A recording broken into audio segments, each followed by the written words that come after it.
Let's start with a question that probably makes your stomach tighten a little. Think about the last 48 hours. How much of your mental energy, your real, creative, powerful energy, was spent not on building your life, but on managing someone else's opinion of it? How much time did you spend rehearsing a conversation that already happened, editing a text message for the 10th time, softening your truth because someone might not like the hard edges, justifying a choice you already know is right for you?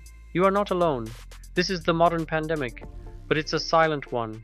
We carry the virus of "what will they think" in our bloodstream, and it's paralyzing us from the inside out.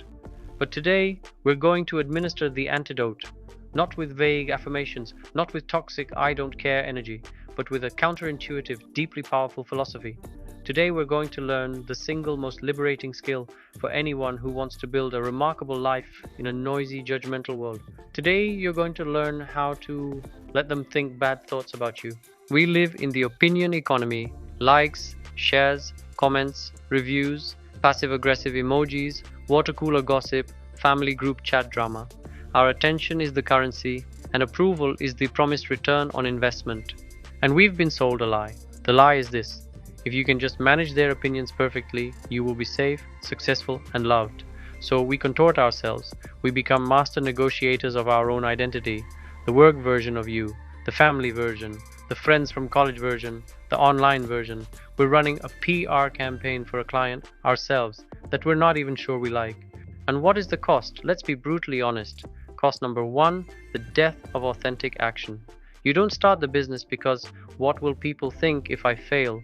You don't wear the clothes you love, pursue the impractical passion, set the firm boundary, because it might cause a ripple. You become a prisoner of the predictable. Cost number two: the energy drain. Imagine your mental focus as a battery. Every single time you wonder, did I offend her? Do they think I'm lazy? Is my post clever enough? You are leaking power. By the end of the day, your battery for your actual dreams is at 2%. Cost number three: you train people to disrespect you. This is the cruelest twist. When you prioritize someone's potential negative opinion over your own clear need or boundary, you are teaching them very clearly, your comfort is more important than my truth. And people will accept that assignment. They will keep pressing. So we arrive at the crossroads. One path is the one we know, the exhausting, looping path of people pleasing. The other path seems terrifying, littered with the imagined monsters of disapproval and conflict. But I'm here to tell you there is a third path. It's not the path of "screw everyone." That's just reactive, and it still gives them all the power. The third path is the path of calm, deliberate, strategic detachment. It's the path of the builder who is too focused on laying the next brick to stop and argue with every passerby who critiques the blueprint. The foundational mindset shift is this: you must radically accept that you control only one thing in any social dynamic: your own actions, words, and intentions. You have zero control over another person's thoughts, feelings, or interpretations. The mind is the sovereign territory. You are not the governor. You can't pass laws there. The "let them" theory is about withdrawing your imaginary ambassadors from that foreign land. It's about ending the covert operations to install a favorable government in their head. When you say, "let them think I'm rude," what you're really saying is, "I will be kind and clear in my communication." But if they interpret my clarity as rudeness, that is their mental process to manage, not my emergency to fix. When you think, "let them think I'm a failure," you are saying, "I am committed to my process and my learning. Their snapshot judgment of my journey is irrelevant to my daily work." This is not nihilism, it's profound realism. It frees up an entire internal security force, the one that was constantly monitoring threat levels of disapproval, and reassigns it to the creative department. In Stoic philosophy, this is the cornerstone of the dichotomy of control. Epictetus said, "Some things are within our power, and some things are not. Your character, your efforts, within your power. Your reputation, what others say about you at dinner, not within your power." To tie your peace to what is not in your power is to guarantee anxiety. In modern psychology, this is about externalizing your locus of evaluation. When your sense of worth is external, it's a roller coaster run by others. When it's internal, you have a stable foundation. So, your first practice. For the next 24 hours, I want you to conduct a simple audit. Every time you feel that familiar pang of "what will they think?" I want you to mentally say, "that is their territory. I surrender my claim to it." Don't act on it yet. Just notice the thought and label it as belonging to them. Okay, you might be thinking, but what if they're right?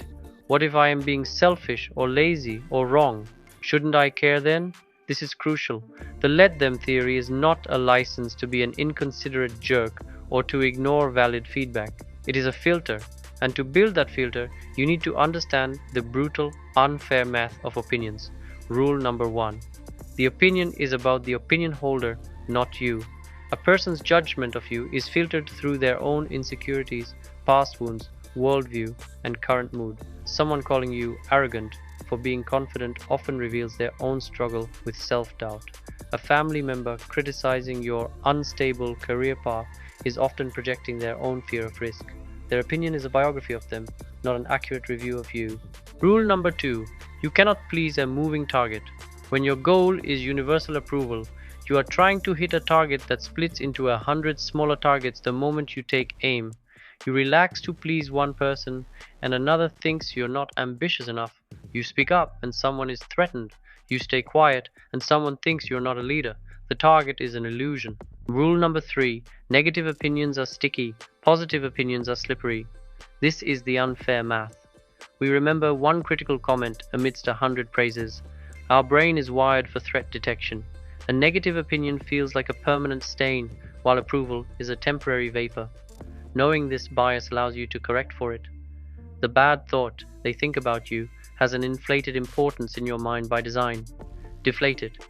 So how do you build the filter? You need a council, not of people but of principles. Your core values.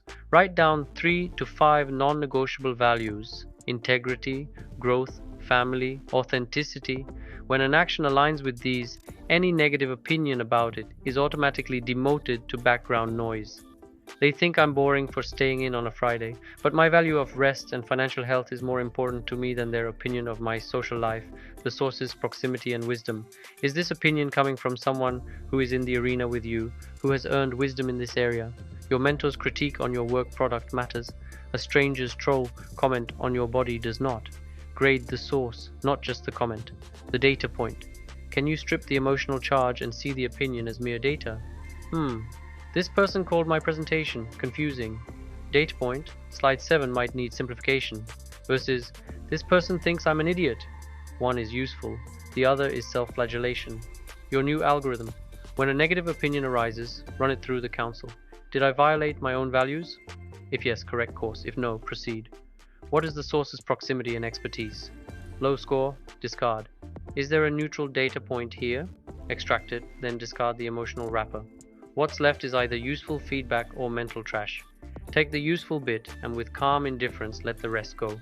Drill number 3, the mental ritual of release. This is for the haunting thoughts, the replay at 2 a.m.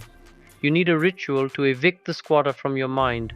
When you start practicing this, not as a one-time trick but as a worldview, something extraordinary begins to happen.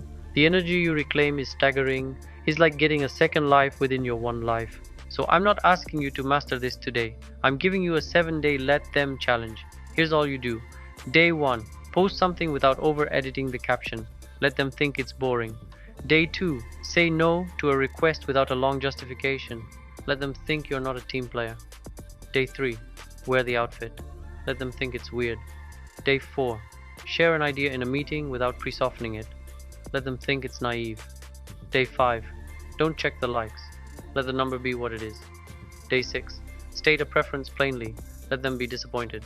Day 7, do something purely for you and tell no one. Let your own joy be enough. The goal is not to become someone who is universally disliked. The goal is to become someone who is so grounded in their own purpose that the weather of other people's opinions simply doesn't determine your climate anymore. You will build a life that is truly your own. And that is worth every momentary flicker of discomfort. Remember, your peace, your focus, your destiny, they are too precious to leave in the hands of anyone who hasn't earned the keys. Let them think what they want. You have a life to build.